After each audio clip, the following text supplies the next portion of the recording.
네, 거버넌스, 매칭, 테스트베드, 지자체 등의 공공기관에서 자주 사용하는 영어 표현들입니다. 김나영 아나운서도 들어보셨죠? 네, 저도 뉴스 진행하면서 자주 접했던 말입니다. 거버넌스는 민관 협력, 매칭은 연결, 테스트베드는 시험 무대. 이렇게 우리말로 풀어서 설명해주면 훨씬 더 좋았을 거라는 생각도 들어요. 네, 그렇습니다. 동감입니다.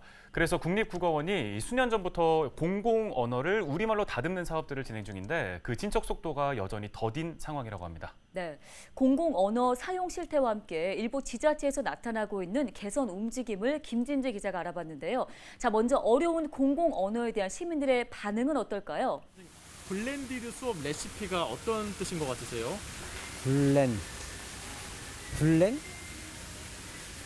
글쎄요, 잘 모르겠는데요. 수업 관련해서 잘 모르겠는데. 네, 지금 첫 번째 인터뷰에서 나왔던 블렌디드 수업 레시피. 네. 뭐 저도 단어만 보고서는 어떤 뜻인지 전혀 감이 안 옵니다. 맞아요. 지난달 30일에 인천시 교육청이 발표한 보도자료에 나오는 표현이었어요. 네. 대면과 비대면이 혼합된 방식의 수업에 사용되는 교사용 학습 자료라는 뜻입니다. 네. 영어가 섞여 있다 보니까 일반 시민이 사실 곧바로 이해하기 좀 어려운 부분이 있죠. 자, 우리말로 바꿨을 때는 어땠을까요? 이 혼합된 수업에서 사용되는 교사용 학습 자료라고 하면은 좀 어떠세요? 그러면 조금 알아들을 수 있을 것 같아요.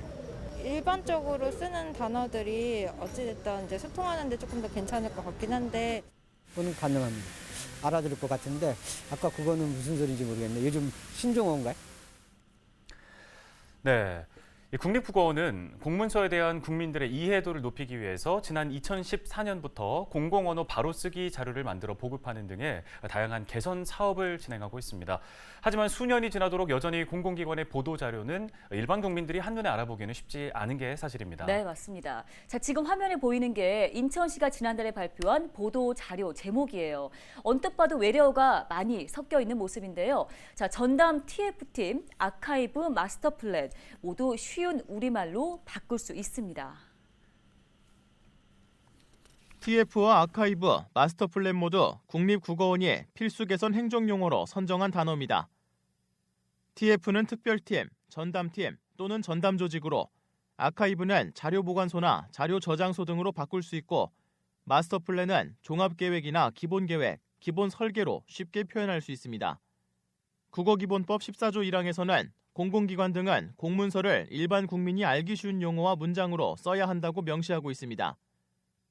하지만 쉬운 우리말로 대체할 수 있는데도 여전히 공공언어에 외래어와 어려운 행정용어 등이 무분별하게 사용되고 있는 실정. 공공언어가 어려워지면 일반 국민들의 정책 이해도는 낮아지게 됩니다. 국민들이 그 정책의 내용을 알 수 없도록 표현하면 사실 굉장히 이제 곤란한 것이거든요. 그래서 국민들께서 정책을 올바로 이해하고 수혜를 받을 분들이 적절히 수혜를 받을 수 있도록 충분히 짐작할 수 있고 이해할 수 있는 이런 언어로 표현하는 게 중요하다 하겠습니다. 다행히 최근에는 일부 지자체가 관련 조례를 제정하는 등 자체적인 공공언어 개선 사업을 추진하고 있습니다. 인천 계양구의 경우 지난해 5월 구민들과 공공기관이 올바른 국어를 사용하도록 계양구 국어진흥 조례를 제정했습니다. 또 각 부서의 보도자료를 사전에 점검하는 파란펜 사업을 실시해 매달 보도자료 약 40건에서 외래어와 한자어 등 잘못된 표현을 쉬운 우리말로 바꾸고 있습니다.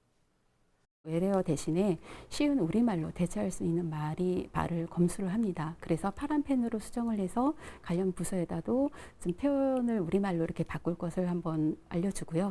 우리말로 수정된 보도자료를 언론사에다가 배포해서 나갈 수 있게끔. 공공기관과 국민을 이어주는 공공언어. 어렵던 공공언어가 조금씩 변화하고 있습니다. 헬로티비 뉴스 김진재입니다.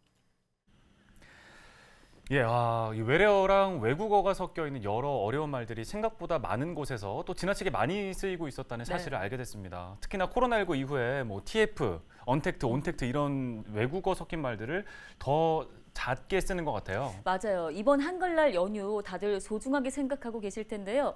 단순하게 휴일로만 생각할 게 아니라 한글의 소중함도 되새겨보는 마음가짐이 중요하지 않을까 싶습니다. 네, 저희도 뉴스 전해드리면서 소중한 우리말로 또 정확한 정보 전해드리도록 노력하겠습니다.